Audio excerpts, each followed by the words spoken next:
الشيطان الرجيم بسم الله الرحمن الرحيم عما يتساءلون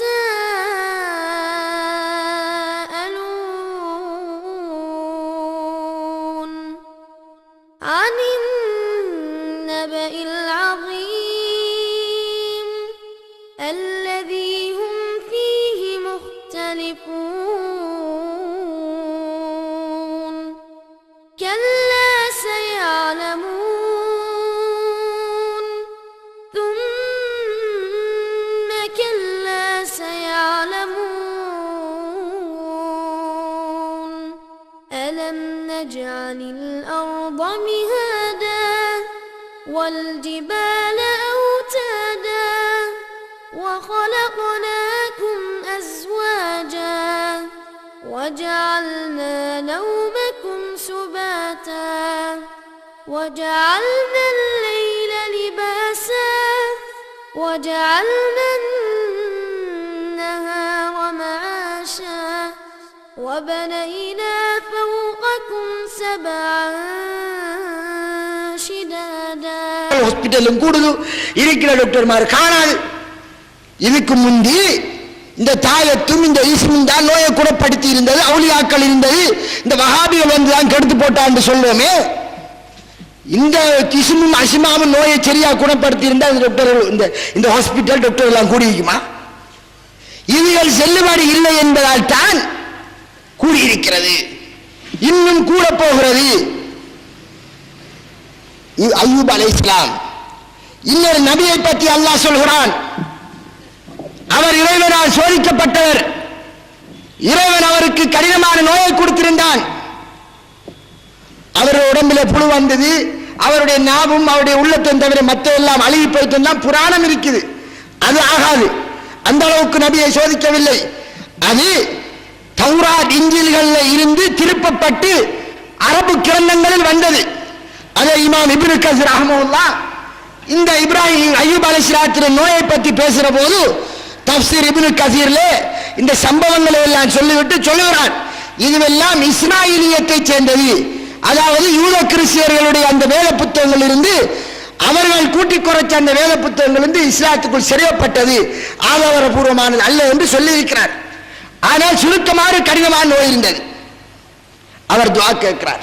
ஒரு நபி இறைவனுடைய வஹிவாராக்க நினைத்தபடி நோயை குணப்படுத்த முடியவில்லை. ரப்பி அன்னி மஸ்ஸனியல்லுர் அந்த அர்ஹமுர் ரஹீமீன், எனக்கு இந்த மாதிரியான நோய் ஏற்பட்டிருக்கிறது, நீதான் அருளாளனுக்கெல்லாம் மேலாள் அருளாளன், என் நோயை குணப்படுத்திய அல்லாஹ் என்று அந்த நபி கேட்கிறார். நபிமார்கள் இறைவனிடம் தான் கேட்டார்கள். அவர்கள் எந்த நல்லடியாரும் கேட்கவில்லை. கேட்பதற்கு அவர் போகவும் இல்லை. கேட்கலாமா, கேட்டிருக்கிறார்களா, அது ஒரு சப்ஜெக்ட். எனக்கு தரப்பட்ட நேரம் குறுகிய நேரம், இன்னும் 2 மணித்தியாலம் பேச வேண்டும் உங்களுடன் விடயங்களை சொல்வதற்கு. ஏன் குர்ஆனில் இருந்தும் ஹதீஸில் இருந்தும் சொல்ல வேண்டும், புராணமா சொல்லவில்லை. இவர் இப்படி கேட்டார். அப்போது ஃபஸ்தஜப்னா லஹு ஃபகஷஃப்னா மா பிஹி மின் துர் வஆதைனாஹு வஅஹ்லஹு வமிஸ்லஹும் மஅஹு ரஹ்மத்தன் மின் இந்தினா, நாம் அவருடைய பிரார்த்தனைக்கு விடையளித்தோம். அவருடைய பிரார்த்தனைக்கு விடையளித்து அவருக்கு ஏற்பட்ட பீடையை நாம் இல்லாமல் ஆக்கிறோம் என்று அல் குர்ஆனிலே சூரத்துல் அன்பியாவிலே 84ஆம் வசனங்களிலே அல்லாஹ் சொல்லுகிறார்.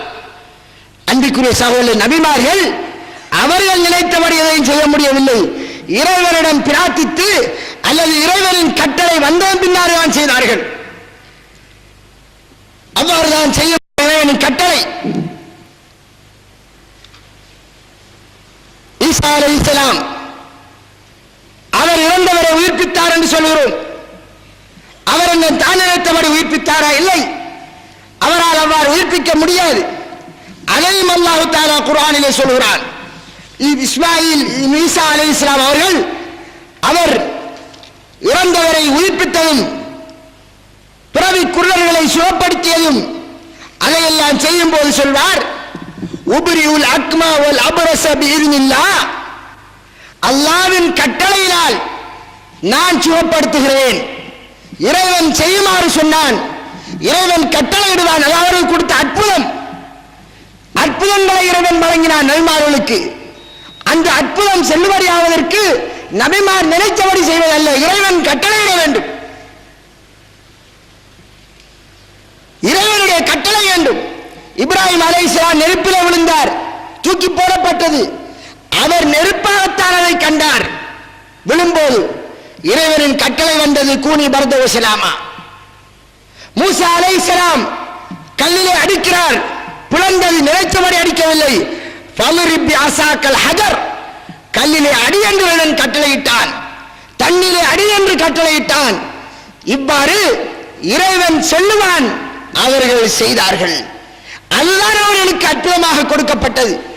அதனால் தான் மக்கத்து காவிர்கள், மதீனாவில் இந்த காவிர்கள் கேட்டபோது, நீ இப்படி இப்படி எல்லாம் சொல்லு, அப்படி என்றால் நாங்கள் சொல்லபடி எல்லாம் செய்ய முடியுமா என்று கேட்டதற்கு, நான் ஒரு மனிதனாக இருக்கிறேனே, நீங்கள் நினைத்தபடி எல்லாம் செய்வதற்கு நான் செய்ய முடியாது என்று நபிகளால் பதில் சொன்னார்கள். அன்றைக்குரிய சகோதரர்களே, யாராலும் சாத்தியப்படாத விடயம், எவருக்கும் எந்த அதிகாரமும் கிடையாது. நபிமார்கள் அவர்கள் அல்லாஹ்விடம் கேட்பார்கள், அல்லாஹ்விடம் கேட்பார்கள். அல்லாஹ்விடம் கேட்டு இறைவன் அதற்கு அனுமதி வழங்க வேண்டும், அப்போதுதான் நடக்கும். ஆக இவ்வாறு நாங்கள் விளங்கிக் கொள்ள வேண்டும்.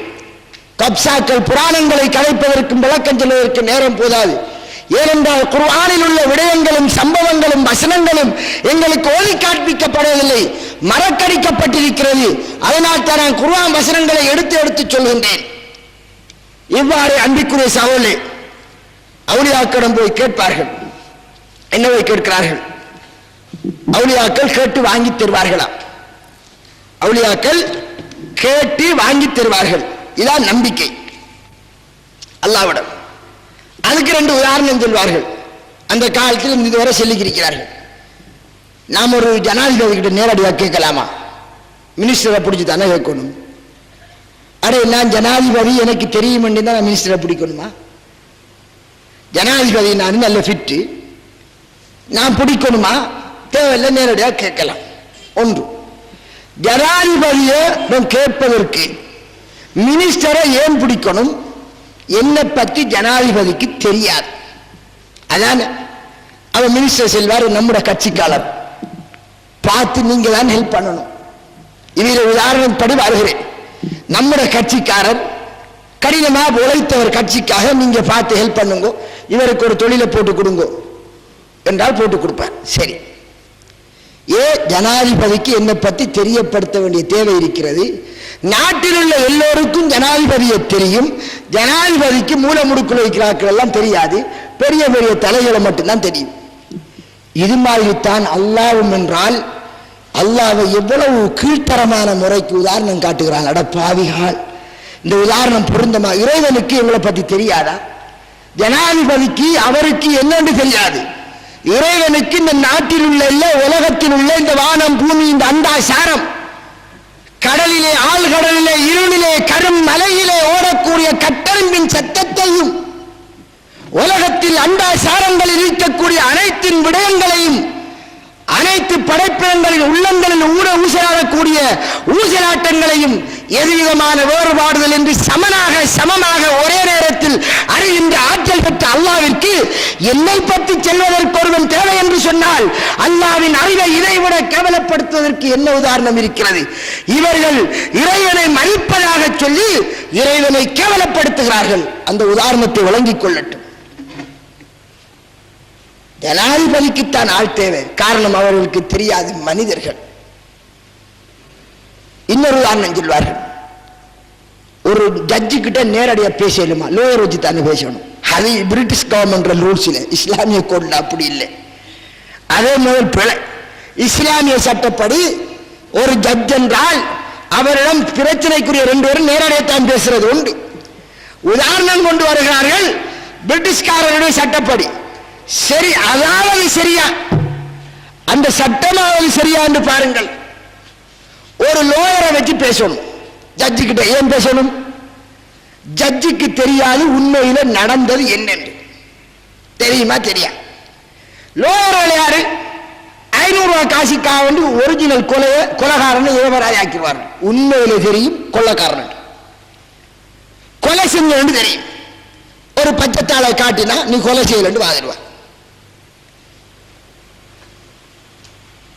நேற்று முந்தநாத்தும் ஒரு வழக்கில் என்ன ஒருவன் சிலரால் தாக்கப்பட்டு ஹாஸ்பிட்டல் இருந்தார்.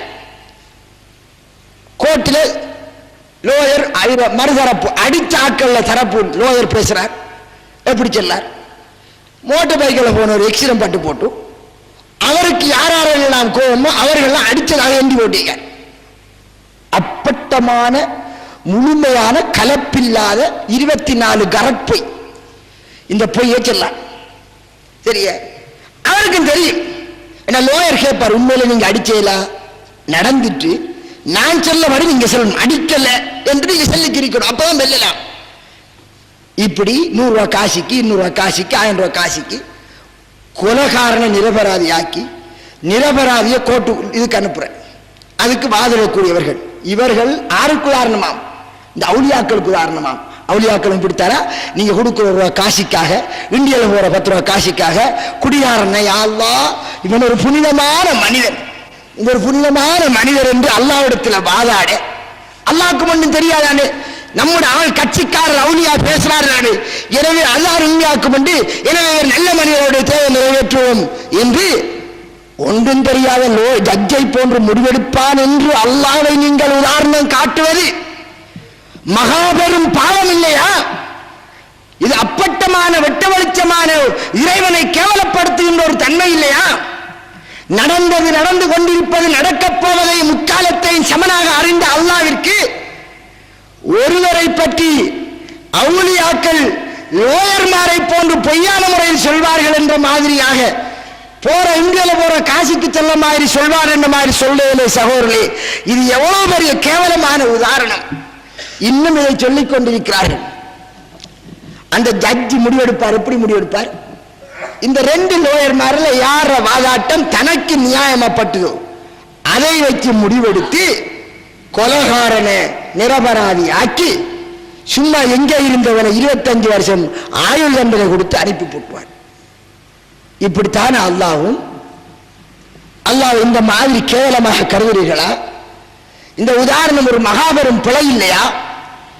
எனவே அன்புக்குரிய சகோதரர்களே, இந்த மாதிரி இவ்வாறான உதாரணங்கள் காட்டுவது பாவம். இறைவனும் குர்ஆனிலே சொல்கிறான், வலா தம்ரிபு லில்லாஹில் அம்சால், அல்லாஹ்விற்கு நீங்கள் உதாரணம் காட்டாதீர்கள். ஏன் உதாரணம் காட்டக்கூடாது? இறைவனை போன்று ஒன்றுமே இல்லை. லைஸ கமிஸ்லிஹி ஷைஉன் வஹுவ ஸமீஉல் பஸீர். உதாரணம் காட்டுவதற்கு இறைவனை போன்று ஒன்றுமே இல்லை. நான் இன்னாரை போல்தான் இன்னார் என்று யாரை சொல்லலாம்? இறைவனுடைய படைப்பொன்றை சொல்லலாம். இறைவன் அவனை போன்று ஒன்றுமே இல்லை என்பதால், ஒன்றுமே அவனை போன்று இல்லாமல் இருக்கக்கூடிய இறைவனுக்கு அவனுடைய படைப்பிடங்களின் செயலை கொண்டு காட்டி உதாரணம் காட்டுவது பாவம் இல்லையா? ஒன்று செல்லலாம், அது உதாரணம் அல்ல. இறைவன் ரசூலுல்லாஹ் சொன்னார்கள், ஒரு பிள்ளை மீது தாயுள்ள இரக்கத்தை பார்த்து இதை விட இறைவன் மகா இரக்கமானவன் என்ற கருத்தில் எல்லாம் அது வருகிறது. அடியார்களே, இவ்வளவு இரக்கம் என்றால் இரக்கத்தின் பொக்கிஷம் முடிவு அவனிடம் இருக்கிறது. அவன் மகா இரக்கமானவன் என்று மிகைப்படுத்தி காட்டுவது நல்ல விடயங்களில் அது வேறு விடயம். இறைவன் இப்படித்தான் என்று சொல்வது உதாரணம் காட்டுவது ஆகாது. ஆக அன்பிற்குரிய சகோதரர்களே, இவ்வாறு நல்லடியாரிடம் கேட்பதற்கு உதாரணம் காட்டக்கூடாது. உண்மையிலே நல்லடியார் என்று வைத்துக் கொள்வோம். உங்களை கேட்க சொன்னது யார்? பிரார்த்திக்க சொன்னது யார்? ரசூலுல்லாஹ் கேட்க சொன்னார்களா? சஹாபாக்கள் கேட்டார்களா? ரசூலுல்லாஹ் இறந்ததன் பின்னால் கபரடியில் சென்று கேட்டார்களா? அல்லாஹ்வின் தூதரே, எங்களுக்கு பிள்ளை தாருங்கள் என்று கேட்டார்களா? ஓம் என்று செல்வார்கள். சில புராணங்கள், பொய்யான சம்பவங்கள், ஆதாரபூர்வமான செய்திகள் அல்ல. அந்த பெரியார் கேட்டார், இந்த பெரியார் கேட்டார் என்று சரித்திரங்கள், அவ்வாறான புராணங்கள் ஆதாரபூர்வமானவை அல்ல. இன்னொன்று, அவர்கள் கேட்கலாம் என்பதற்கு சில வாதங்களை வைப்பார்கள். கபரடியில் போய் நல்லவரிடம் கேட்பது. நான் ஆரம்பத்தில் சொல்லிவிட்டேன், இன்னார் நல்ல அடியார் என்று முதல் முடிவெடுக்க இயலாது. வந்தவர் போனவர் எல்லாம் ஒன்று. இரண்டாவது, உண்மையில் அவர் நல்ல அடியார் தான் என்றாலும் அல்லாஹ்வுடைய தூதர் சொல்லப்பட்டாலும் அவரிடம் கேட்பதற்கு அனுமதி இல்லை. அல்லாஹ்விடம் கேளுங்கள் என்றுதான் அல்லாஹ் குர்ஆனிலே கட்டளையிடுகின்றான். நபி ஸல்லல்லாஹு அலைஹி வஸல்லம் அவர்கள் எங்களுக்கு சொல்லித் தருகிறார்கள். அன்பிற்குரிய சகோதரர்களே, நான் சொன்னேன் 2 மணி நேரம் தேவைப்படும், கொஞ்ச நேரம் தான் இறுக்கி முடிச்சுக் கொள்ளட்டாம் என்கிறார்கள். நான் பேசின பேச்சு குறையில முடிச்சா நீங்க குறையோடு போவேல், மறு நாளைக்கு நாங்கள் நிறைவு செய்ய வர்றோம் என்று அவங்க வந்து பேசலாம். அப்ப நாம் அவங்களோட பேச்சுக்கு மறுவிளக்கம் சொல்ல வேண்டி திருப்பி மேட போன வேண்டி ஏற்படும். அதனால் என்ன செய்வது என்று எனக்கு புறப்படவில்லை. நான் ஒரு காவாசியான் பேசியிருக்கேன், முக்காவாசி இருக்கி. அதனால் ஏனென்றால் ஒவ்வொருவரும் செல்லக்கூடிய ஒவ்வொரு ஆதாரத்தையும் எடுத்து வைத்து இதை இப்படி விளங்க வேண்டும், இப்படி விளங்கியிருக்கிறால், இதுக்கு இன்ன ஆதாரம், இதுக்கு இன்ன ஆதாரம் என்று தெளிவாக பேச வேண்டும். ஒரு பெரிய விஷயத்தை சொல்லி இவ்வளவுக்கும் விளக்கம் கொடுங்கள் என்றால் அவ்வளவுக்கும் விளக்கம் சொல்லி ஆக வேண்டும். அதை சுருக்கமாக சொல்லுங்க என்றால் மரப்பிழையா விளங்கிடுவார்கள். பிழையா விளங்கினால் இவர்களுக்கு தெரியாமல் போய்விட்டு சொல்வார்கள். இப்ப நான் சொன்னதில் கூட நிறைய சுருக்கம் தான் இருக்கிறது, அது ஒரு சிக்கலாகவும் இருக்கிறது. ஏனென்றால் கொஞ்சம் கொஞ்சமா செல்ல வேண்டியும் இருக்கிறது. எதற்கும் இன்ஷா அல்லாஹ். அன்பிற்குரிய சகோதரர்களே, என்ன சொல்கிறார்கள்? நல்லடியார்கள் கபரில் உயிரோடு இருக்கிறார்கள். அவர்கள் பேசப்படுவதை கேட்கிறார்கள். அதுக்கு உதாரணம் என்ன? ஒருவர் அடக்கப்பட்டால் அவர் அங்கே வந்தவருடைய காலடி ஓசைகளையும் கேட்கிறார். அவர்கள் போட்டிருக்கக்கூடிய பாத அணியின் சத்தத்தையும் கேட்கிறார்கள். இப்படியெல்லாம் வந்திருக்கிறானே ஒரு ஆதாரம். இன்னொரு ஆதாரம் என்ன? அருமை ஸல்லல்லாஹு அலைஹி வஸல்லம் பத்ர் யுத்தம் முடிந்ததன் பின்னால் அதில் வெட்டப்பட்ட பெரிய பெரிய தலைகளை எல்லாம் எடுத்து இந்த அபூ ஜஹல், உத்பா, உமையா, ரபியா போன்ற ஆட்களை எல்லாம் எடுத்து அவர்களை எல்லாம் ஒரு பெரிய பங்கர்ல போட்டுவிட்டு அவர்கள் நோக்கி சொன்னார்கள், அல்லாஹ் எங்களுக்கு வாக்களித்ததை நாங்கள் பெற்றுக்கொண்டோம், இறைவன் உங்களுக்கு வாக்களித்ததை நீங்கள் பெற்றுக்கொண்டீர்களா என்று கேட்டார்கள். எனவே அவர்கள் செவியுறுகிறார்கள் தானே என்று இந்த சம்பவங்களை சொல்லி சொல்வார்கள். ஆம், சம்பவம் இருக்கிறது, அதை முழுசாக விளங்க வேண்டும். அதனோடு வேறு என்ன ஹதீஸ்கள் இது சம்பந்தமா வந்திருக்கின்ற எல்லாத்தையும் சேர்த்து வைக்க வேண்டும். இல்லை என்றால் தவறாக விளங்கிடுவோம். ஒரு சம்பவம் அதை சென்ன ரசூலுல்லாஹ் வேறு என்ன சொல்லியிருக்கா என்று சேர்க்க வேண்டும். உதாரணமாக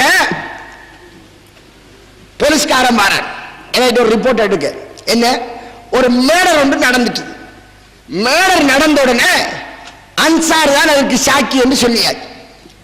அப்ப என்ன வார வந்து வாக்குமூலம் எடுக்கிற போது கொலை செய்தவன் வேறுறான். நான் சொன்ன போது என்ன சொன்னேன் என்றால், இன்னார் சொன்னேன், இன்னார் தான் கொலை செய்தார்கள் என்று, நான் தான் கொலை செய்தேன் என்று இன்னார் சொன்னார் என்று சொன்னேன். நான் தான் கொலை செய்தார் என்று இன்னார் சொன்னேன் என்று சொன்னேன். அவன் எழுதும் போது இன்னார் சொன்னார் என்ற அந்த வார்த்தையை விட்டு போட்டு நான் தான் கொலை செய்தேன் என்ற அந்த வார்த்தையை மட்டும் எழுதிட்டான். எழுதி போட்டு கடைசியா சைன் எடுத்தான். எனக்கு தெரியாது, சிங்களத்தில் எழுதினேன், பாச தெரியா. நானும் பார்த்தேன் சரியாத்தான் எழுதிட்டான் என்று சைனை வச்சுட்டேன். அங்க போய் பார்த்தா கடைசியா போலீஸ் வாரான், என்ன நான் தான் கொலை செய்து நானே சாக்கி விட்டுக்க முந்துண்ட விட்டான். எழுதுறத்தில் பார்த்தா கொலைகாரன் நான் என்று நானே வாக்கு கொடுத்தா பிள்ளைக்கும். ஏன்னா அன்புக்குரிய சகோதரர்களே, இது மாதிரி விளங்கக்கூடாது.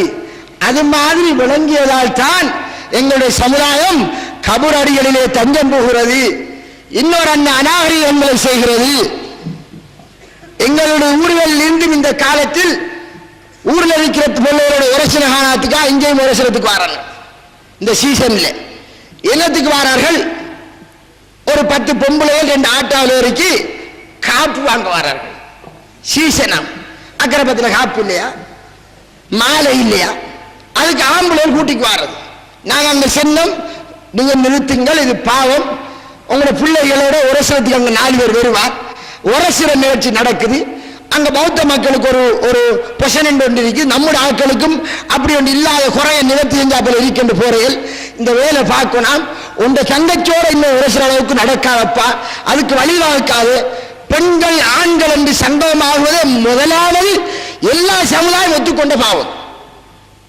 அவடத்தை வீட்டில் வைக்க வேண்டிய பொம்பளைகள் இல்லைன்னா இப்ப ரோட்ல ஆடிக்கிறதுக்கு வழிவகுக்க, அதுவும் நடிச்சாம 12 மணிக்கு 1 மணிக்கு சுபஹானல்லாஹ் 12 மணிக்கு 1 மணிக்கு ஆட்டா பிடிச்சி 500 ரூபாய் பிடிச்சி இங்க சீப்பா சாமான் வில்படுதான். என்ன சாமான்? காதல் சாமான் வில்படு. அதுக்கு வராரு. அன்றைக்குரிய சாவலே இந்த பாவம் நடக்கிறது கண்ணுக்கு தெரியவில்லை. மார்க்கத்தை ஓடுங்கிற ஒரு பக்கம், ஆண் பெண் கலப்படம் என்ற பெயரில் அநாகரிகம் நடக்கிறது. இது ஒரு பள்ளிவாயலுக்கு அழகா? ஒரு இஸ்லாமிய நிறுவனத்துக்கு அழகா? இந்துக்கள் மற்றவர்கள் என்ற வேறுபாடு இல்லாமல் இஸ்லாம் இப்படித்தான் கட்டித்தந்தனா? அல்லாஹ் அக்பர். அருமை ரசூலுல்லாஹ் எப்படி பழக்கினார்கள்? பள்ளிவாயலுக்கு தொலை வந்தால் பெண்கள் அந்த கால் தொலை வந்தார்கள். நபிகளார் சொல்வார்கள், தொழுது முடிந்ததும் பெண்கள் அவர்கள் திரும்பி விடுவதற்கு முன்னர் நீங்க எழும்பக்கூடாது. நபிகளாருடைய காலத்தில் பள்ளிவாயலுக்கு தொலை வந்த பெண்கள் தொழுது முடிய வீட்டுக்கு திரும்புகின்ற வரைக்கும் நீங்கள் எழும்பக்கூடாது. பெண்கள் எழும்பி முந்தி போனதன் பின்னால் தான் ஆண்கள் எழும்புவார்கள். எனவே அல்லாஹ்வுக்கு பயந்த இறைவனுடைய நல்லறியாளர் காட்டின முறை அதுதான். அதிகமாக கபர்களை ஜியாரத் செய்யக்கூடிய பெண்கள் மீது அல்லாஹ்வின் சாபம் உண்டாகட்டும் என்று சொன்னார்கள். ஆண்கள் கபர்களை மறுமை நினைவார்த்துக்காக ஜியாரத் செய்யலாம், அது வேறு விடயம். கபர்களை மறுமை நினைவார்த்துக்காக ஜியாரத் செய்யலாம். இறந்தவரிடம் போய் பிள்ளை கேட்பதற்கு அல்ல, அவருக்கு அதற்கு அதிகாரம் இல்லை. அன்பிற்குரிய சகோதரர், இது ஒரு புறம் இருக்க, அல்லாஹ் தஆலா குர்ஆனிலே சொல்கிறான், இன்னக லா துஸ்மிஉல் மௌத்தா. சூரத்து ரூமிலே சொல்கிறான், சூரத்து நம்லிலே சொல்கிறான், இறந்தவர்களுக்கு நபியை உன்னால் கேட்பிக்க முடியாது. கபரிலே அடக்கப்பட்டிருக்கிறார்களே அவர்களுக்கு உன்னால் கேட்பிக்க முடியாது என்று சூரத்து வசனத்திலே சொல்கிறான். ஆயிஷா ரலியல்லாஹு அவர்கள் இந்த வசனத்தை வைத்து சரியான வாதம் எல்லாம் பாடுகிறார்கள். கேட்கவே முடியாது. ஒன்று. இந்த வேளை என்ன சொல்கிறார்கள்? அவுலியாக்கள் இறக்கவில்லை. அதுக்கு என்ன குர்ஆன் வசனம் என்றால், ஒரு குர்ஆன் வசனத்தை சொல்வார்கள். என்னவென்றால், வலா தகூலு லிமன் யுக்தலு ஃபீ ஸபீலில்லாஹி அம்பாத். சூரத்துல் பக்கரா 154வது வசனம். அல்லாஹ்வுடைய பாதையில் வெட்டப்பட்டவர்களை இறந்தவர்கள் என்று நீங்கள் சொல்லாதீர்கள். பல் அஹ்யா, அவர்கள் உயிருடன் இருக்கிறார்கள். வலாக்கின் லா தஷ்உரூன், அது உங்களுக்கு விளங்காது. இது குர்ஆன் வசனம். அப்ப அல்லாஹ் என்ன சொல்கிறான்? இறைவனுடைய பாதையில் வெட்டப்பட்டவர்கள், ஷஹீதானவர்கள், அவர்கள் உயிருடன் இருக்கிறார்கள் என்று சொல்கிறான். இறந்தவர்கள் என்று சொல்லாதீர்கள். இதை வைத்து எங்களுக்கு சொல்லுகிற போது நாங்கள் என்ன விளங்குகிறோம்? அவர்கள் உயிரோடு கபரிலே இருக்கிறார்கள் என்று எங்களுக்கு சொல்லித்தரப்படுகிறது. அன்றைக்குரிய சகோதரர்களே, நான் சொன்ன மாதிரி உதாரணத்தில் இன்னொரு வசனத்தில் அல்லாஹ் சொல்கிறான். சூரத்து ஆல இம்ரான் 169 வசனத்தில் கொஞ்சம் சேர்த்து சொல்கிறான். எப்படி தெரியுமா? வலா தஹ்சபன்னல்லதீன குத்திலு ஃபீ ஸபீலில்லாஹி அம்பாத்தா. அல்லாஹ்வுடைய பாதையில் வெட்டப்பட்டவர்களை இறந்தவர்களாக நீங்கள் எண்ணாதீர்கள். பல் அஹ்யாஉன் இன்த ரப்பிஹிம் யுர்ஸகூன். அவர்கள் அல்லாஹ்விடத்தில், அவர்களுடைய ரப்பினிடத்தில் உயிருடன் உணவூட்டப்பட்டுக் கொண்டிருக்கிறார்கள் என்று சொல்லப்படுகிறது. எங்கே உயிரோடு இருக்கிறார்கள்? அல்லாஹ் அவர்களுடைய ரப்பிடத்தில் அவர்கள் உணவூட்டப்பட்டு உயிரோடு இருக்கிறார்கள் என்று வருகிறது. இதற்கு விளக்கமாக இன்னொரு ஹதீஸ் ரசூலுல்லாஹி ஸல்லல்லாஹு அலைஹி வஸல்லம் ஹதீஸ் வருகிறது. என்னையா? ஸல்லல்லாஹு அலைஹி வஸல்லம் அவர்கள் சொல்கிறார்கள், இன்னமா நஸ்மத்துல் முஃமினி தஅலகு ஃபீ ஷஜரில் ஜன்னah. ஒரு மூமினுடைய உயிர் சொர்க்கத்து மரங்களிலே உண்டு கொண்டு இருக்கிறது. ஒரு மூமினுடைய உயிர் சுவர்க்கத்தின் மரங்களில் உணவுண்டு கொண்டிருக்கிறது. எதுவரை? மீண்டும் அவனுடைய உடம்பிலே அந்த உயிர் திருப்பப்படும் வரை, கியாம நாள் வரையும் அது உண்டு கொண்டிருக்கிறது. இதுதான் அந்த குர்ஆன் வசனத்துக்கு ரசூலுல்லாஹ் கொடுக்கிற விளக்கம். அல்லாஹ்விடத்தில் உயிரோடு இருக்கிறது என்றால் திரையுலகம் என்ற ஒரு உலகம் இருக்கிறது.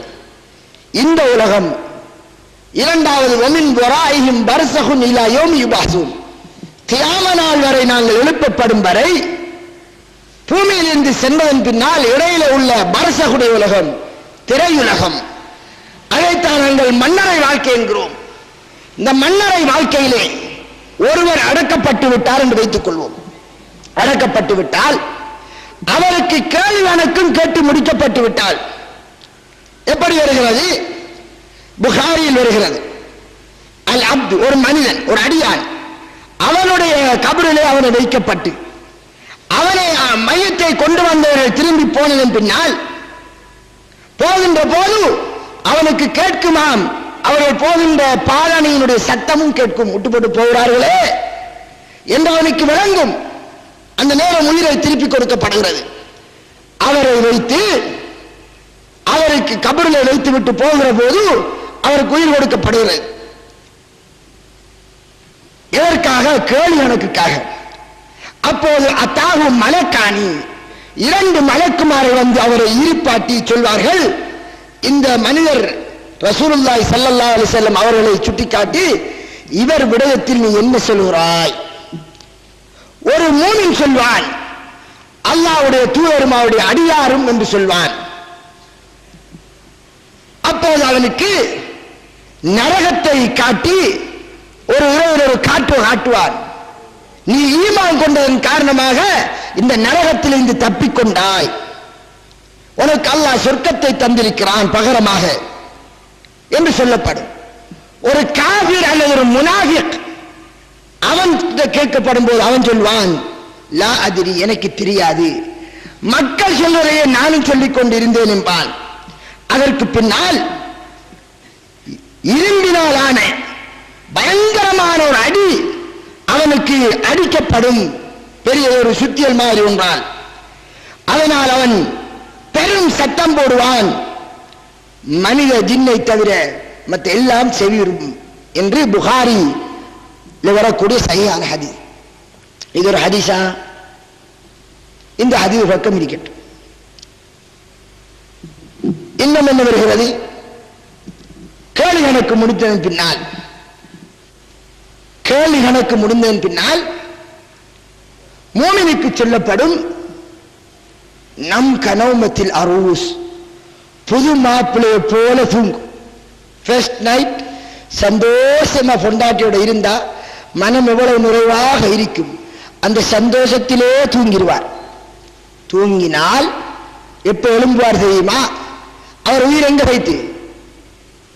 சொர்க்கத்து மரங்களில் புசிக்க போய்விட்டது. மீண்டும் அவருக்கு கியாம நாள் வருகின்ற போது, உயிர் ஊட்டப்படுகிற போதுதான் மீண்டும் எழுப்பப்பட போகிறார். அது வரையில் அவர் உயிருக்கு இந்த வேலை கிடையாது, அவருக்கு வேலை கிடையாது. லைவான ஹதீஸ்கள் வந்திருக்கிறது, அவர் சலான் சொன்னால் விடை சொல்வதற்கு வருவார் என்று. அவரும் சலான் சொன்னால் விடை சொல்வதற்கு அவர் உயிர் திருப்பிக் கொடுப்படும் என்று வந்திருக்க லைவான ஹதீஸ். முஹம்மது நபி ஸல்லல்லாஹு அலைஹி வஸல்லம் அவர்களுக்கு உயிர் திருப்பிக் கொடுக்கப்படுகிறது என்பது அது ஒரு விடயம். அது நபிகளுக்கு மட்டும் ஸ்பெஷலாக வந்தது, சலாத்துக்கு விடை சொல்வது. இதுல விசேஷம் என்ன தெரியுமா? ஹஜ்ஜிக்கு போறார் ஒருவர், அவரை போய் சந்திச்சு அவர்கிட்ட போய் சொல்வார்கள், எந்த சலாத்தை முஹம்மது நபிக்கு எத்தி வைங்க, எந்த சலாத்தை முஹம்மது நபிக்கு எத்தி வைங்க. டே, உங்க சலாத்தை எத்தி வைக்கிறதுக்கு ஸ்பெஷலா அல்லாஹ் மலக்குமார்களை ஊரெல்லாம் நியமிச்சு வச்சிருக்கான்.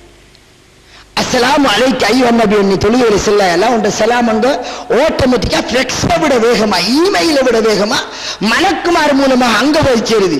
இவர் ஆறு அனுப்புறார், 2 மாதத்துக்கு போற சின்ன தம்பி காக்கா கூப்பிட்டு சொல்லலாம், 2 சலாத்தை நீங்க முஹம்மது நபி கபூருக்கு போய் எத்தி வைங்க. அதுக்கு முந்தைய எங்கேயோ வைத்திரும். இதை சுட்டி காட்ட மாட்டார். எங்க முதல் ஹாஜிக்கு சலாம் சொல்ல போறான் என்று அப்படி அது போவார்கள். இப்படி ஒரு முட்டாள்தனம். அன்பிற்குரிய சகோதரர்களே,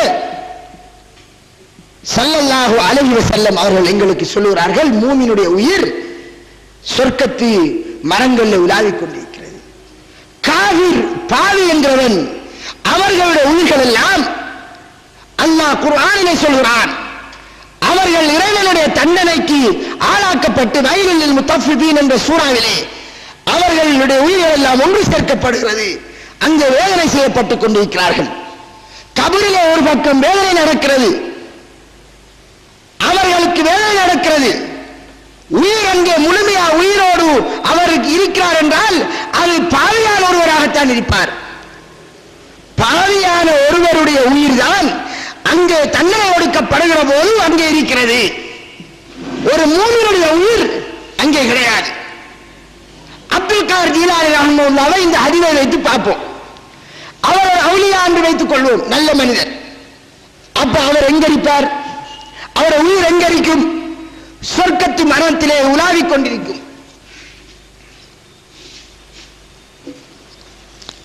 சொர்க்கத்து மரத்திலே உலாவிக் கொண்டிருக்கும். கியாமனால் சூரியப்படும் போதுதான் அவருடைய உயிர் மீண்டும் உடம்புக்கு திருப்பி கொடுக்கப்படும். புது மாப்பிள்ளையை போன்று தூங்குவார். தூங்குவாருக்கு நேரம் போவதே தெரிய மாட்டாது. 1000 வருஷம் 6000 வருஷம் 1000 கோடி வருஷம் தூங்கினாலும் நேரம் போறது தெரியாது. பாவிதான் கபரிலே வேதனை செய்யப்பட்டு கொண்டே இருப்பான். இந்த வேளையில் அவர்கள் ஆதாரத்துக்கு கொண்டு வந்தது என்ன? மையத்தை அடக்கிவிட்டு போகிற போது பாவனை சத்தம் கேட்டது. அதனால மையத்தில் கபருக்கு இருக்கிறவரு எந்த நேரமும் கேட்டுக்கிருப்பார் என்கிறது பிழையான வாதம். அது அவர்கள் போவதை இவர் செவியுறுவது. என்ன கூட்டிக்கு வந்தாக்கள் இப்ப போகிறார்களே, அவருக்கு கேள்விகளுக்கு கேட்கப்படுவதற்காக அவர்கள் எழுப்பி இருப்பாட்டப்படுவதற்கு தயார்நிலையில் ஆக்கப்பட்டது. அதற்கு பின்னால் பாவிக்கு தண்டனை, மூமினுடைய உயிர் சொர்க்கம் போயிடும். ஒன்று. இந்த வேளையில் இன்னொரு ஆதாரத்தை வைக்கிறார்கள், அதையும் சொல்லிக்கொண்டு முடிக்க வேண்டும். 2வது துண்டு வந்து விட்டது. என்னது? அங்கே ரசூலுல்லாஹி ஸல்லல்லாஹு அலைஹி வஸல்லம் அவர்கள் அந்த காவிர்களை நோக்கி பேசினார்களே, அல்லாஹ் எமக்கு வாக்களித்ததை பெற்றுக் கொண்டோம், உங்களுக்கு இறைவன் வாக்களித்ததை நீங்கள் பெற்றுக் கொண்டீர்களா என்று ரசூலுல்லாஹி ஸல்லல்லாஹு அலைஹி வஸல்லம் அவர்கள் கேட்டார்களே, அந்த சம்பவத்தை ஆயிஷா ரலியல்லாஹு தஆலா அன்ஹா அவர்களிடம் ஒரு கருத்து இருக்கிறது. அல்லாஹு தஆலா குர்ஆனிலே சொல்கிறான், இறந்தவருக்கு உன்னால் கேட்பிக்க முடியாது என்று. அதனால் அதை ரசூலுல்லாஹ் இப்படித்தான் சொல்லியிருப்பார்கள். எப்படி? இவர்கள் இப்போது அறிந்து கொள்வார்கள், இந்த அபூ ஜஹல் உத்பாக்கள் அறிந்து கொள்வார்கள் இறைவன் அவர்களுக்கு எதை வாக்களித்தார் என்பது, அதாவது தண்டனையை அந்த அறிந்து கொள்வார்கள் என்று தான் சொல்லியிருப்பார். இப்னு உமர் தான் ரலியல்லாஹு அன்ஹு அவர்கள் தவறுதலாக செவியுறுகிறார் இவர்கள் என்று விளங்கிக் கொண்டார் என்று சொல்கிறார். ஆனால் அந்த வாதத்தை மறுக்கிறார்கள் ஹதீஸ் அறிஞர்கள். காரணம், பல சஹாபாக்கள் சொல்லுகிறார்கள். அதாவது அந்த சம்பவத்தில் வருகிறது, நபிகளார் அந்த அபூ ஜஹல் உத்பா எல்லாம் புதங்குழியிலே போட்டுவிட்டு கேட்டார்கள், இன்னாருடைய மகன் இன்னாரே, இன்னாருடைய மகன் இன்னாரே என்று பெயர் கூப்பிட்டார்கள். கூப்பிட்டு விட்டு கேட்கிறார்கள், எங்களுடைய ரப்பு எங்களுக்கு வாக்களித்ததை பெற்றுக்கொண்டோம், உங்களுடைய ரப்பு உங்களுக்கு வாக்களித்ததை பெற்றுக் கொண்டீர்களா? பக்கத்தில் உமர் எல்லாம் நிற்கிறார்கள். கேட்கிறார்கள், அல்லாஹ்வின் தூதரே, வெறும் உடம்பு, அதாவது 3 நாள் இறந்து வெறும் வெப்படியாக கிடந்து அதுக்கு பின்னால் தான் ரசூலுல்லாஹி சொல்கிறார்கள். இந்த வெறும் உடம்போடு பேசுகிறார்களே. அப்போது ரசூலுல்லாஹி சொல்கிறார்கள், மா அன்தும் பிஅஸ்மா லிமா அகூலு மின்ஹும், நான் சொல்வதை அவர்களை விட நீங்கள் கேட்பதாக இல்லை, உங்களை விட அவர்கள் செவியுறுகிறார்கள் என்று சொல்கிறார்கள். இந்த 3 நாளைக்கு பின்னால் நபிகளார் சொல்வதை செவியுறுகிறார்கள் என்று ரசூலுல்லாஹி சொல்கிறார்கள். இதை அறிவிக்கக்கூடிய கதாதா ரஹ்மத்துல்லாஹி அவர்கள் சொல்கின்றார், அல்லாஹ் தஆலா இதனை நபிகளாருக்கு விசேஷமான ஒரு தன்மையாக, ஒரு அற்புதமாக கொடுக்கிறான். எதற்காக? அவர்களை, இந்த செய்தியை அவர்களை ஹில் பண்ணுவதை, கேவலப்படுத்துவதை, இந்த சமுதாயத்துக்கு படிப்பினையாக்குவதற்காக, அவர்களை கேவலப்படுத்துவதற்காக இறைவன் 3 நாளைக்கு பின்னரும் கேட்க செய்து விட்டான். அதற்காக அவர்கள் உயிரை திருப்பி கொடுத்து அவர்களை மீண்டும் அவர்களை பழைய நிலைக்கு ஆளாக்குகிறான்.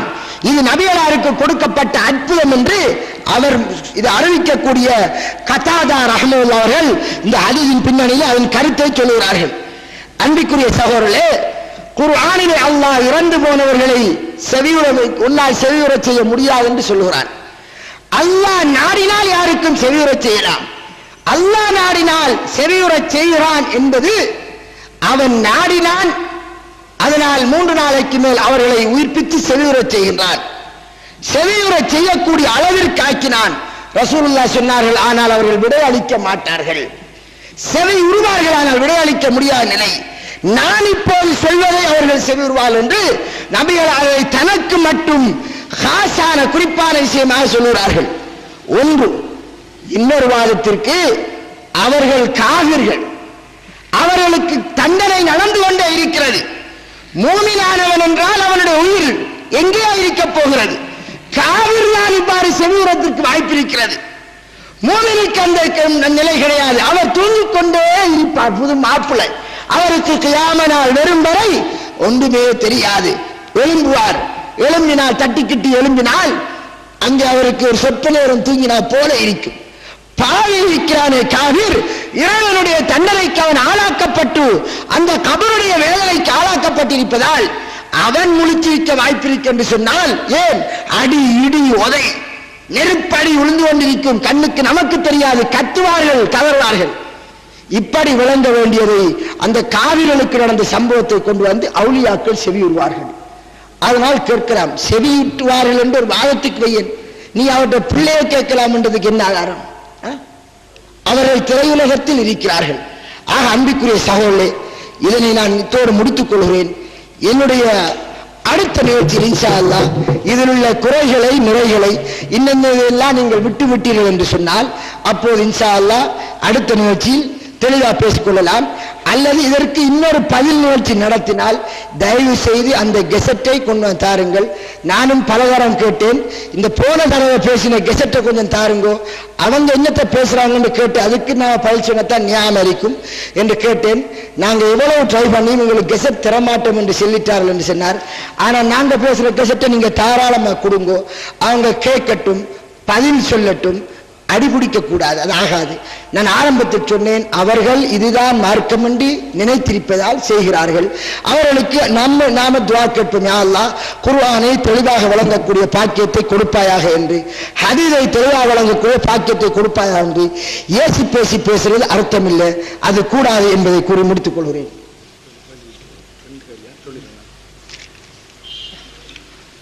ஜஸாக்கல்லாஹு ஹைர். கேள்வி பதில் நேரம். இங்கே சில எழுத்து மூலமான கேள்விகள் கிடைத்திருக்கின்றன. இக்கேள்வியின் உரையின் ஆரம்பத்திலேயே இந்த கேள்விகள் அனுப்பப்பட்டிருந்தன. இந்த உரையிலே அதற்கான பதில்கள் வழங்கப்பட்டிருந்தன. அதிலே ஒரு கேள்வி மாத்திரம் பதிலளிக்கப்படவில்லை. அதை உரையிலே வந்த கேள்விகளுக்கான பதில். ஆனால் இது இன்னும் சந்தேகம் இருக்கும் என்று சொன்னால் நேரடியாக உங்களுக்கு மைக்கு வழங்கப்படுகிறது. உங்களுடைய சந்தேகங்களை நேரடியாக வந்து கேட்டுக்கொள்ளலாம். ஒரு கேள்விக்கான எழுத்து மூலமான கேள்விக்கான பதிலை நேரடியான சொல்லிவிட்டு நேரடியான கேள்வி பதிலுக்கு வரும்.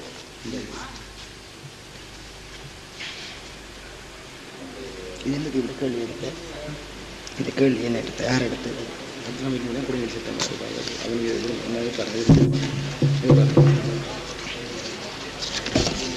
நாம் பேசியதோடு சம்பந்தப்பட்ட கேள்விகள் வந்தால் தாருங்கள். இது சென்ற வெள்ளிக்கிழமை பேசப்பட்டதாம். சென்ற வெள்ளிக்கிழமை நடைபெற்ற சம்பவத்தில் அவுலியாக்களை நாங்கள் இப்போது காண்கிறோம் என்று ஒரு மௌலவி கூறி இதற்கு பின்வருமாறு கூறினார். நாம் ஒவ்வொரு தொழுகையிலும் பாத்தியா சூறாவை ஓதும் போது எங்களது நேரான வழியை காட்டுவாயாக. அன்புக்குரிய சகோதரர்களே, என்னை பேச விட்டால் நான் மொத்தமாக எல்லாத்தையும் பேசியிருப்பேன். நீங்கள் பேச விடாமல் கேள்வியில மட்டும் செல்லுங்கன்றால் இது இப்போ திருப்பி ஒரு பயானா போகும். அதுக்குத்தான் இதெல்லாம் சேர்த்துத்தான் வந்தேன். ஆனால் என்ன பேச விடாமல் கேள்வியை செல்லுங்கன்னா நியாயம் இல்லை. அதனால் இது திருப்பி ஒரு சிக்கல். இதே ஒரு 2 மணி நேரம் கேள்வி பதில் மொத்தமாக செல்ல விட்டால் லேசாக இருந்திருக்கும். அதாவது கேள்வி நல்லடியார்கள் ஈதின ஸிராத்தல் முஸ்தகீம் ஸிராத்தல் லதீன அன்அம்த அலைஹிம் கைரில் மக்லூபி அலைஹிம் வலல்லாலீன். நாம அல்லாஹ் அடுத்த துஆ கேட்கும், யா அல்லாஹ் எங்களை நேர்வழியின் மீது நிலைப்படுத்தி வைப்பாயாக, அதுதான் நீ அருள் புரிந்து வரும் வழி. அருள் புரிந்து வரும் வழி என்றால் இன்னொரு வசனத்தில் உலாயிக அன்அமல்லாஹு அலைஹிம் மின நபியீன வஸ்ஸித்தீகீன வஷ்ஷுஹதாஇ வஸ்ஸாலிஹீன், அந்த அருள் புரிந்தவர்கள் தான் நபிமார்கள், சித்திகீன்கள், ஷுஹதாக்கள், சாலிஹீன்கள் என்று சொல்கிறான். அவர்கள் சென்ற வழியிலே வழி நடத்தி வைப்பாயாக என்று வருகிறது. அதனால் மௌலானாக்கள் எல்லோரையும் என்ன செய்யலாம், அதாவது மௌலானாக்களை ஒப்பிட்டு கூறினார்கள். இது சரியான விளக்கம் தருகிறது. அன்புக்குரிய சகோதரர்களே, நபிமார்களின் வழி எல்லோருக்கும் தெரிஞ்சது, நபிமார்கள் சொன்ன வழி. சித்திகீன்கள் என்றால் நபிமார்களை உண்மைப்படுத்தியோர், நபிமார்கள் கொண்டு வந்தது உண்மைப்படுத்தி அதை அதாக எடுத்து நடந்தவர்கள், அவர்கள் சித்திகீன்கள். அதிலே குறிப்பாக சித்திக் என்று வந்தது அபூபக்கர் சித்திக், ஆயிஷா சித்திகா, இப்படி சிலருக்கு சொல்லித் தரப்பட்டது. அவர்கள் யார வழியில போனார்கள், அவர்கள் சென்ற வழி என்ன, அவர்கள் யாரை உண்மைப்படுத்தினார்கள், நபிகளாரை உண்மைப்படுத்தியதால் அவர்களுக்கு சித்திக் என்ற பெயர். அதனால் அவர்கள் வேறொரு தனி வழியை ஏற்படுத்தினார்கள் என்பது அல்ல. நான் போகின்ற வழியில் என் மகன் வருவான், அதுல நீயும் வா என்றால் மகன் போன வழி அது வேற, பாப்பா போன வழி வேறங்கிறல்ல. நான் போகின்ற வழியில் மகன் வருவான், அதிலே நீயும் வா என்றால் எல்லாம் ஒரு வழிதான். நபிகளார் மொத்தமாக சொல்லப்பட்டது. அல்லாஹ் சொன்னான், இத்தபி மா உன்சில இலைக்க மிர் ரப்பிக், நபியே உனக்கு எது இறக்கி வைக்கப்பட்டதோ அதை நீ பின்பற்றி. ஒன்று.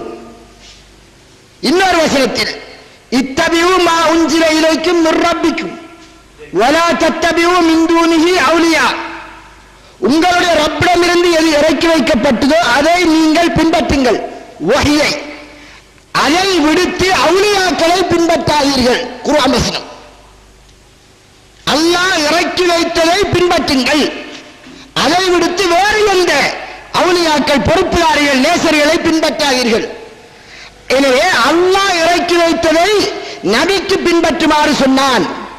நபிகளார் அல்லாஹ் சொன்னபடி நடந்தார்கள்.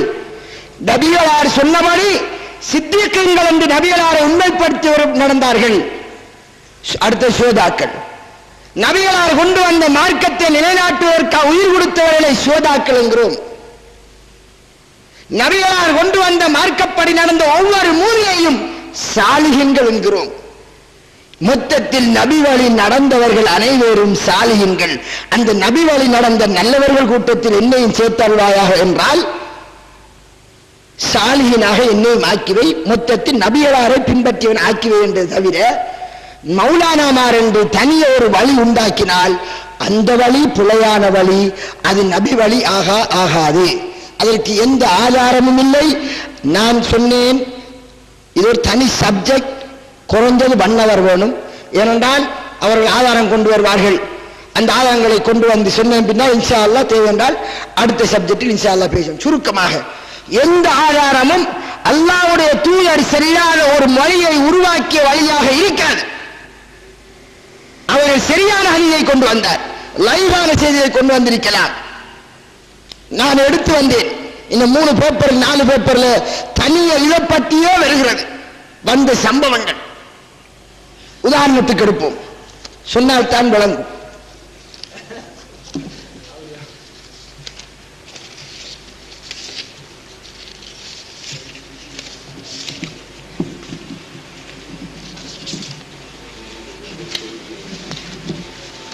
நல்லடியார்கள் என்று தெரியும் தானே, நல்லடியார்கள் சாலிஹீன்கள். அவர்கள் விரும்பிய சாலிஹீன்கள், ஆக சிறந்த சாலிஹீன்கள் யார் என்று சொல்லுங்கள் பார்ப்போம். சஹாபாக்கள் என்று சொல்வோம். இந்த சஹாபாக்கள் நினைச்சபடி நினைச்சதையெல்லாம் உருவாக்குவதற்கு ரசூல் அனுமதித்தார்களா? கிடையாது. உதாரணத்துக்கு ஒரு சம்பவத்தை சொல்கிறேன். உதாரணத்தை பாருங்கள். புகாரி கிரந்தத்தில் வரக்கூடிய ஆதாரமான சஹீஹ். அப்துல்லா இப்னு அம்ர் இப்னு ஆஸ் ரலியல்லாஹு அவர்கள் சொல்கிறார்கள், நபி ஸல்லல்லாஹு அலைஹி வஸல்லம் அவர்கள் எனக்கு சொன்னார்கள், யா அப்துல்லா நீ பகலெல்லாம் நோன்பு நோக்கிறையாமே, இரவெல்லாம் நின்று வணங்குறையாமே என்று எனக்கு செய்தி கிடைச்சிருக்கு. என்ன விஷயம்? யாரு? ஒரு சஹாபி அப்துல்லா பின் அம்ரு பின் ஆஸ். பகலெல்லாம் நோன்பு, ஒவ்வொரு நாளைக்கு நோன்பு, இரவெல்லாம் நின்று வணங்குற. 40 வருஷம் இஷாவுக்கு செய்த ஒழுவோடு சுபவை தொழுது நின்று வணங்கி இருக்கிற. இப்படி போல செய்கிறார். புகாரில் வர சம்பவம். ரசூலுல்லாஹ் கேட்கிறாங்க, ஒருவர் செய்கிறார், ஒரு சஹாபி. அவர் சொன்னார், பலா யா ரசூலல்லாஹ், ஆம் அப்படி செய்கிறேன். ரசூலுல்லாஹ் சொன்னார்கள், ஆஹா அப்படி செய்யாத, ஃபலா தஃஅல், நீங்க நினைச்சபடியெல்லாம் செய்யலாம். சும் வாஃப்திர், நோன்பு பிடிக்காமலுமே இரவையில நின்று வணங்கு தூங்கு. ஏனென்றால் உன்னுடைய உடம்புக்கு சில ஹக்கு இருக்கிறது, உன்னுடைய கண்ணுக்கு சில ஹக்கு இருக்கிறது, உன் மனைவிக்கு நீ செலுத்த வேண்டிய சில கடமை இருக்கிறது, உன்னுடைய விருந்தாளிக்கு செலுத்த வேண்டிய சில கடமை இருக்கிறது. அதனால் மாசத்துல 3 நாள் நோன்பு பிடிச்சா உனக்கு போதும். ஒவ்வொரு நோன்புக்கும் ஒரு நன்மைக்கு உனக்கு 10 மடங்கு கிடைக்கும். அப்படி என்றால் மாசத்துல 3 என்றால் 30 நாளை நன்மை கிடைக்கும், காலமெல்லாம் பிடிச்ச நன்மை கிடைக்கும் என்று சொன்னார். அப்ப நான் கேட்டது, அல்லாஹ்வுடைய தூதரே எனக்கு இன்னும் சொல்லுங்கள், நான் பிடிக்க ஏழுமண்டே. ரசூலுல்லாஹி ஸல்லல்லாஹு அலைஹி வஸல்லம் சொன்னார்கள், அப்படியா, தாவூது நபி பிடித்தாரே ஒரு நாளைக்கு நோன்பு, ஒரு நாளைக்கு நோன்பு பிடிக்காம, அப்படி பிடி, அது அல்லாஹ்விடத்தில் விருப்பமானதாக இருந்தது என்று ஸல்லல்லாஹு அலைஹி சொன்னார்கள். அன்பிற்குரிய சகோதரர்களே, ஒரு சஹாபி அவர் விரும்பினபடி பகலெல்லாம் நோன்பு இரவெல்லாம் நின்று வணங்க துவங்கினார். நபி ஸல்லல்லாஹு அலைஹி வஸல்லம் அவர்கள் என்ன சொல்கிறார்கள்? செய்யலாம். நபிகளால் நெறிப்படுத்துகிறார்கள். நபிகளார் உயிரோடு இருக்கிற போது சஹாபாக்களுடைய வணக்க வழிபாடுகள் நடைமுறைகள் நபிகளாருக்கு முன்னால் எடுத்து வைக்கப்படும். அதை செய்ய ரசூலுல்லாஹ் அங்கீகரிப்பார்கள், சிலதை பலதை மறுக்கிறார்கள். விரும்பின சாபி எல்லாம் விரும்பினவாடி செய்ய எல்லாம் பின்பற்ற ரசூலுல்லாஹ் சொல்லவில்லை. சொல்வார்கள் ஒரு செய்தியை, அஸ்ஹாபி கன்னுஜூம் பி ஐஹி மிக்ததைத்து முஹததைத்து. நாங்களும் தபிலீக் ஜமாத்துல கண்ணால் சொல்லிக்கிட்டு இருந்தான் தெரியாத காலத்தில். என்னுடைய சாபாக்கள் வானத்தில் மின்னுகின்ற நட்சத்திரத்தை போன்றவர்கள் விரும்பியவர்களை பின்பற்றலாம், நீங்கள் நேர்வழி பெறுவீர்கள் என்று. இதெல்லாம் ரசூலுல்லாஹ் மீது ஆதாரபூர்வமாக இல்லாமல் பலவீனமான அறிவிப்பாளர் மூலம் வந்த செய்திகள், ஆதாரமான ஹதீஸ்கள் அல்ல. விரும்பிய சாபியை பின்பற்றலாம் என்றால் ரசூலுல்லாஹ் மௌத்தான போது அபூபக்கர் மௌத்தாவில் என்கார், உமர் மௌத்தான் என்கார், ரெண்டையும் பின்பற்றுவோமே, சரியா வந்துருமா? அப்ப ஒரு கூட்டம் ரசூலுல்லாஹ் மௌத்தாவில் என்று போகும், ஒரு கூட்டம் நேர்வழி என்று போகும். அப்படி ரசூலுல்லாஹ் சொல்லவில்லை. ஒன்று போதுமா, இன்னும் வேணுமா? சில்லன் இன்னொன்று வாரம். ரசூலுல்லாஹி ஸல்லல்லாஹு அலைஹி வஸல்லம் அவர்கள் மதீனாவுக்கு போன போது, மதீனாவுக்கு புதிதாக இஸ்லாத்தை தழுவி யாராவது வந்தால் மதீனா வாசியோடு சேர்த்துடுவார்கள். அந்த அடிப்படையில் சல்மான் பாரிசையும் அபூதர்தாவையும் சேர்த்துட்டார்கள் சகோதரர்கள். சல்மான் அபூதர்தாவோட வீட்டுக்கு வந்தார், சேர்த்துட்டார்கள். சல்மான் வார அபூதர்தாவோட வீட்டுக்கு. அப்ப பார்க்கிறார், அவருடைய மனைவி உம்மு தர்தா ஒரு சாதி கிழிஞ்ச உடுப்பெல்லாம் போட்டுக்கிறீங்க, ஆழ கோலம். இந்த காலத்து அவுலியாக்களிக்காரர்களே ஊத்த உடுப்போர்கள் இருப்பார்கள், ஆம்பத்திலாக்கு திண்டு வாயோடு இருப்பார்கள், பல்லு வருஷமா துவக்கி இருக்க மாட்டார்கள்.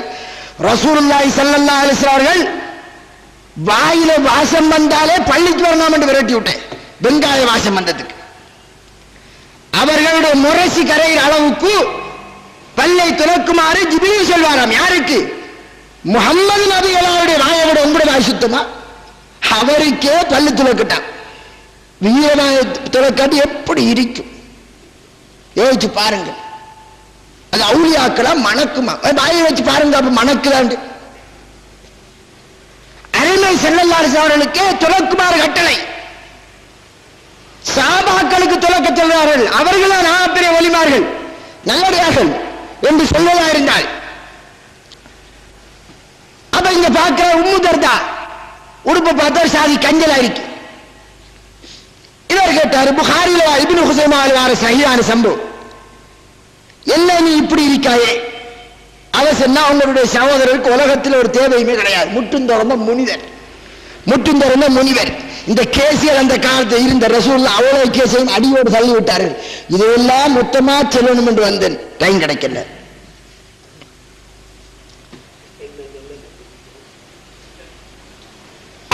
ரசூல் ஸல்லல்லாஹு அலைஹி வஸல்லம் அந்த அவர் பகலெல்லாம் நோன்பு நோக்கார், இரவெல்லாம் நின்று வணங்குறார். கல்வத்து நாயகம் சொல்வார்கள். 40 நாளைக்கு தொடர்ச்சியா கல்வத்தில் இருக்கிறாங்க. இதெல்லாம் ஆர்சிலி தந்த முகமது நபிகளார் இருந்தாங்களாம். ஓ, முகமது நபிகளா வந்து நீங்க நபி ஆப்புறீங்களா? நபி பட்டம் கிடைக்கிறதுக்கு முந்தி இருந்தார்கள்.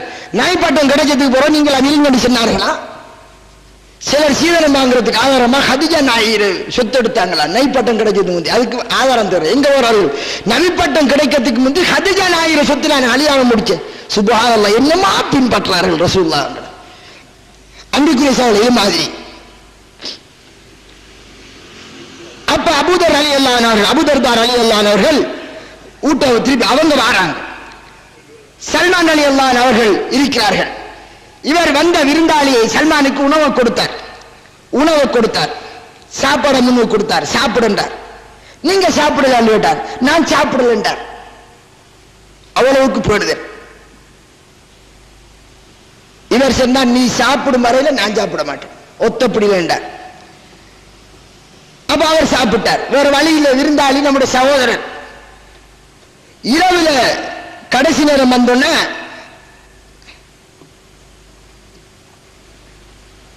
அபூதர்தா எழும்பி வணங்க துவங்கினார். அந்த நேரத்தில் சல்மான் பிடிச்சுக்கிட்டார், தூங்கினார். இந்த ஒரு வேலை செஞ்சா தூங்கும். ஃபஜ்ருக்கு நேரமான எழுப்பிவிட்டார், அவரை எழுப்பிவிட்டார். எழும்பிப்பு 2 பேரும் எழுப்பி தொழுதார்கள். சுன்ன தொழுகை கொஞ்சம் ஃபஜ்ரு கிட்ட வானோன்னு. சல்மானுல் ஃபாரிசி, இந்த சல்மானுல் ஃபாரிசியை போய் இந்த தரிகா சகோதரர்கள் என்ன பாட்டு படுத்தி இருக்கிறார்கள் தெரியுமா? அவரை கொண்டு போய் எங்கெல்லாம் கொண்டு போய் சேர்த்து அவர் உலகமே தெரியாம இருந்தவர் மாதிரி ஆக்கி இருக்கிறார்கள்.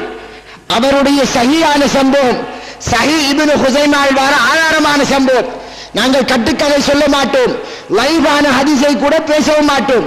பேசினால் ஆதாரபூர்வமா சஹீஹ் என்று இனம் கண்டதன் பின்னால் தான் பேசுவோம். பெரும்பாலும் உங்களுக்கு விளங்கி இருக்கும். அவர் இப்ப சொன்னார், அபூதர்தா நோக்கி, நீ ஒன்று ரப்புக்கு செலுத்த வேண்டிய சில கடமை இருக்கு, உனக்கு செலுத்த வேண்டிய கடமை இருக்கு, உன் பெண் சாதிக்கு செலுத்த வேண்டிய சில கடமை இருக்கு, உன் விருந்தாளிக்கு செலுத்த வேண்டிய சில கடமை இருக்கு. ஒவ்வொருவருக்கும் செலுத்த வேண்டிய உரிமையை, கடமையை நீ செலுத்த வேண்டும் என்று சொன்னார். பாருங்கள், சல்மான் பாரிசி இப்படி சொன்னார், அபூதர்தா அப்படி போறார். யாரை பின்பற்றினாலும் சொர்க்கம் போகலாமா? இப்ப 2 பேரும் ரசூலுல்லாஹ்ட்ட காலையில முறைப்பாட்டுக்கு போறாங்க. நபியலா இடத்துல போய் சொல்ல போது ரசூலுல்லாஹ் என்ன சொன்னாங்க தெரியுமா? சதக சல்மான், சல்மான் உண்மையைத்தான் சொன்னார். அன்பிற்குரிய சகோதரர்களே, இந்த சஹாபாக்களை விட பெரிய அவுலியா வேணுமா? தனியே இருந்தாராம், துறந்து போனாராம், முற்றும் துறந்தாராம், அவர் அவுலியாவானாராம், ஜெயிலாளில ஒரு கல்வத்தில் இருந்தாம், அல்லது அந்த காட்டவை. அது இந்து மதம், இஸ்லாமிய மதத்தில் அது கிடையாது. துறவித்தனத்தை இஸ்லாம் போதிக்கவில்லை. முற்றும் துறந்த முனிவராக எந்த சஹாபியையும் ரசூலுல்லாஹ் அனுமதிக்கவில்லை. துவங்கின அனைவரையும் தடுத்தார்கள். ரசூலுல்லாஹ் தடுக்கிறார்கள், யாருக்கும் அனுமதிக்கவில்லை. அப்படி ஒரு முறை இருக்கும் என்றிருந்தால் உஸ்மான் இப்னு மல்ஊன் ரலியல்லாஹு அன்ஹு சொல்லியிருப்பார்கள். உஸ்மான் இப்னு மல்ஊன் மகாபெரும் வணக்கசாலி. அந்த சஹாபி வந்து கேட்டார், ஆசை இருப்பதால் தானே அப்பா பொம்பளை தேவைப்படுது? யார் ரசூலுல்லாஹ், நான் என்னுடைய ஆணுறுப்பில், அதாவது ஆணுறுப்பில் அந்த அவருக்கு ஆசை ஏற்படக்கூடிய பகுதி, அதை இல்லாமலாக்கப் போகிறேன். அதாவது நாய்க்கு இல்லாமக்குவார்கள், நலம் அடிக்கிறேன் சொல்ல, மாட்டுக்கு இல்லாமக்குவார், ஆண் மாடுகளுக்கு விளங்குறதுக்காக செல்ல வேண்டியிருக்கிறது. அந்த வேலையை நாங்கள் எங்களுக்கு செய்ய போகிறோம், எங்களுக்கு இந்த உலகமே தேவையில்லை. நபி ஸல்லல்லாஹு அலைஹி வஸல்லம் தடுக்கிறார்கள். என்னுடைய உம்மத்தில் அது கிடையாது. உங்களை ஆசி அடக்கணுமா நோம்ப பிடிங்க என்று ஸல்லல்லாஹு அலைஹி வஸல்லம் அவர்கள் உஸ்மான் இப்னு மல்ஊன் ரலியல்லாஹு சொல்வார்கள். சஹாபாக்கள் சொல்கிறார்கள், உஸ்மான் இப்னு மல்ஊனுக்கு அனுமதித்திருந்தால் நாங்க செய்திருப்போம். அந்த அளவுக்கு ஆசைப்பட்டிருந்தார்கள். இப்படி ஆசை இருக்க வேண்டும், நீ அடக்கி வாழ வேண்டும். உணர்வுகளிலே பொங்கி வர வேண்டும், அடக்கி வாழ வேண்டும். ஒருவர் சொன்னார், நான் பெண்ணை தொடவே இல்லை, பார்க்கவே இல்லை. ஏன்? காட்டுக்கு இருந்தேன். காட்டுக்கு இருந்தா என்ன பண்ணுவார்? தொடுகையா? பொம்பளைகளுக்குள்ள வாழ்ந்துக்கு தொடாமரி, அதான் பக்குவம். தனிமையில இருந்து போட்டு நான் களவெடுக்கவில்லை, சொத்தில் ஆசைப்படவில்லை என்றால் அது பக்குவம் அல்ல. அதுக்கு ஒரு கூட்டத்தை இறைவன் படைத்து வைத்திருக்கிறான். அவர்கள் மலக்குமார்கள், அவர்களுக்கு இறைவன் ஆசையை வைத்து படைக்கவில்லை, அவர்களுக்கு இறைவன் ஏறியதை செய்வார்கள். அன்புக்கு சகோதரர்களே, மனிதர்களை இறைவன் எப்படி படைத்தி இருக்கிறான்? அவனுடைய ஆசைகளை இறைவனுக்கு பயந்து அவன் அடக்க வேண்டும். அவனுக்கு முன்னால் சிகரெட் வரும், குடித்து பழகினவனுக்கு சிகரெட் குடிக்க கூடாது என்று இறைவனின் கட்டளை. அல்லாஹ்வுக்கு பயந்து விட வேண்டும், மனசை அடக்க வேண்டும். ரோட்டால் அழகான பொம்பளை போவா, பார்த்தா பசிங்களை இருக்கும், உத்து பார்ப்பார், மனதில் செல்லும், அடைய பாவம் அல்லவா, அல்லாஹ்வுக்கு பயந்து பார்வையை திருப்ப வேண்டும். இதுக்கு பேர் தான் ஆசை. அவர் தந்த ஆணுறுப்பில் உள்ள அந்த ஆசைவார இடத்தை அகற்றி போட்டு அவர் என்னென்றான அவர் மனுஷனா, அவர் மலக்கு மவுல் ஆத்தவன், அவருக்கு இறைவனிடத்தில் கூலி இல்லை, அதை ரசூலுல்லாஹ் அனுமதிக்கவில்லை. இப்படி ஒன்றல்ல, ரெண்டல்ல, மூன்றல்ல, நாலல்ல, சரியான சம்பவங்கள் இந்த 2 வகுப்பில் மிதிக்கும். அன்புக்குரிய சகோதரர்களே, ஆக சஹாபாக்கள் நல்லடியார்கள். நல்லடியார்கள் எதை செய்தாலும் செய்வது என்பது அல்ல. நல்லவர்கள் ரசூலுல்லாஹி ஸல்லல்லாஹு அலைஹி வஸல்லம் அவர்கள் சொன்னதுக்கு நேர்பாடா செய்திருக்கிறார்களா, அது மார்க்கம். நபிகளார் சொன்னதற்கு மாற்றமாக செய்திருக்கிறார்களா, மார்க்கம் இல்லை. ரசூலுல்லாஹ் உயிரோடு இருக்கிற போது தடுத்து நிறுத்துவார்கள், பிழை என்றால். நபிகளார் இறந்து விட்டதன் பின்னால் வந்தவர் போனவர் எல்லாம் விரும்பியதை செய்தால் அது நல்லது கூடாது என்று யார் இனம் காட்டுவது? ரசூலுல்லாஹி ஸல்லல்லாஹு அலைஹி வஸல்லம் வழிமுறையில் அதற்கு ஒரு வழிமுறை இருந்தால் அது நேர்வழி, இல்லை என்றால் நேர்வழி இல்லை. எனவே மௌலானா என்ற பெயரிலோ வேறு எந்த பெயரிலோ யாரும் எதை என்று செய்தால் அதை கண்மூடித்தனமாக பின்பற்றுவதற்கு அனுமதி இல்லை. திக்ரு செய்கிறார்கள், விரும்பினவாடி திக்ரு செய்ய அனுமதி இல்லை. ஒரு சாரார் நபி ஸல்லல்லாஹு அலைஹி பிரயாணம் போகிற போது உயர்த்த குரலில் அல்லாஹ் அக்பர் என்று சொன்னார்கள். உரத்த குரலில் அல்லாஹ் அக்பர் என்று மொத்தமாக சொன்ன போது நபி ஸல்லல்லாஹு அலைஹி வஸல்லம் தடுக்கிறார்கள். நீங்கள் செவிடனையோ மறைவாக இருப்பவனை அழைக்கவில்லை, இருப்பவனுக்கு அம்புத்திக்கும், உங்களுக்கு கேட்கிற மாதிரி உங்களுடைய மனசுக்குள் சொல்லிக் கொள்ளுங்கள் என்று தடுக்கிறார்கள். சஹாபாக்களுடைய செயலை தடுக்கிறார்கள்.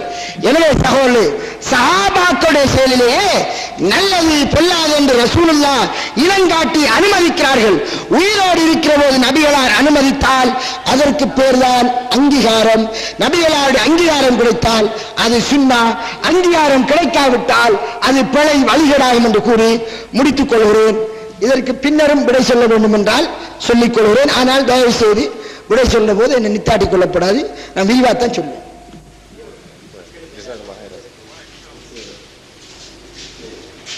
நேரடியாக மைக்கு தரப்படும் கேள்விக்கூடிய சேவர்கள் முன்வருமாறு கேட்டுக்கொள்கிறோம். நேரடியாக